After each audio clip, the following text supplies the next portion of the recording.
manusia dalam pandangan Islam? Dalam pandangan Islam, manusia itu adalah hamba Allah, makhluk ciptaan Allah, dan diciptakan oleh Allah berdasarkan surat Az-Zariyat 15, wa ma khalaqtul jinna wal insa illa liya'budun. Jadi Allah menciptakan jin dan manusia ini kecuali supaya beribadah, supaya menyembah aku. Jadi manusia itu adalah makhluk Allah yang semata-mata dikirim ke dunia ini supaya memperhambakan diri, supaya menyembah Allah. Itu satu konsep pertama. Konsep kedua, manusia itu diciptakan oleh Tuhan itu untuk mengelola bumi, sebagai wakil Allah di bumi, namanya khalifah.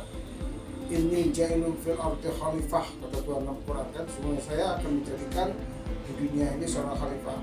Itu manusia. Jadi konsep manusia itu sebagai pertama sebagai hamba Allah dalam artian supaya dia tetap beribadah kepada Allah. Nanti di akhirat dia diminta bertanggung jawab. Pernah ada kamu beribadah? Nah, ibadah yang pertama sekali ditanya di akhirat nanti itu adalah salat, kan gitu kan? Nah, pertama ditanya di padang mahsyar itu ada hadis kan, ada hadis tuh. La yazalu qadama abdin yaumil qiyamah hatta yus'al al-arba'in an umrihi fima afnar. Tidak bisa beranjak tumit seorang hamba di hari kiamat ini pada masyarakat ini berdiri sama puluhan tahun, sampai 40 tahun gitu. Ada satu ayat hadis mengatakan pada masa tidak bisa beranjak sebelum lepas 4 pertanyaan. Pertanyaan pertama tentang umurmu, kemana kau gunakan untuk ibadah nggak? Tentang umurmu, an umri fi ma'afnahu, tentang umurmu kau habiskan di dunia itu untuk apa? Nah, apa untuk ibadah nggak? Bapak janji dulu kita dikirim ke dunia ini untuk beribadah. Nah, lalu ditanya mengenai ibadah.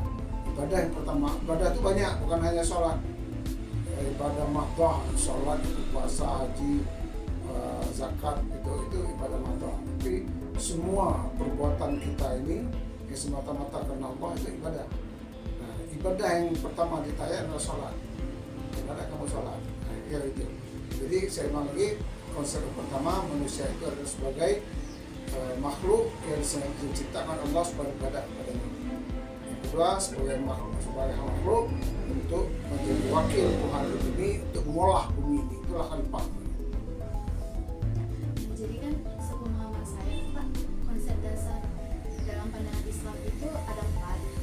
Yang pertama Anas, itu makhluk sosial. Yang kedua Pasar dulu. Al-Bashar dulu. Al-Bashar yaitu makhluk yang membutuhkan biologis. Yang kedua Al-Anas yaitu makhluk sosial. Yang ketiga Al-Insan, makhluk yang memiliki potensi.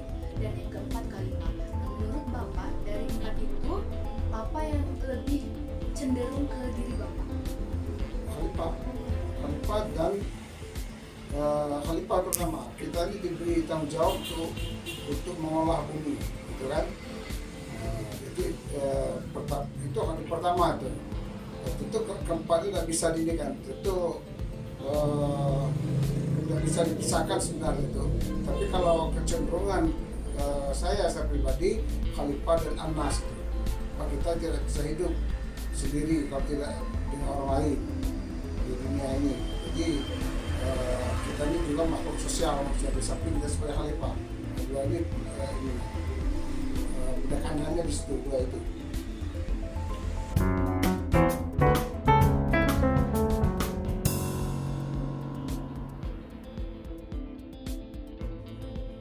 Maaf sebelumnya yuk izin untuk meminta waktunya sebentar.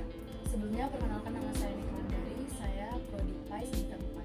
Tujuan saya untuk wawancara kali ini adalah untuk memenuhi tugas UTS matkul ilmu pendidikan Islam. Apakah Ayu bersedia untuk saya wawancarai? Baik, terima kasih. Perkenalkan nama saya Sri Astuti dari Prodi PAI semester 8.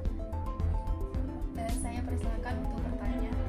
Oke, jadi saya ingin mewawancarai yaitu soalnya apa itu menurut Ayu visi, misi dan strategi dalam pendidikan Islam? Menurut saya secara singkat saja misi itu yaitu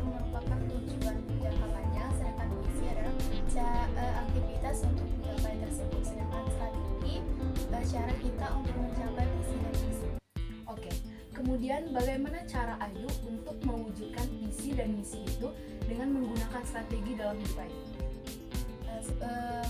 Pendidikan Islam tersebut berkaitan dengan ibadah. Bukan hanya itu, pendidikan Islam juga mengiringi kita dalam beberapa aspek kehidupan untuk mencapai visi dan misi dari kehidupan kita.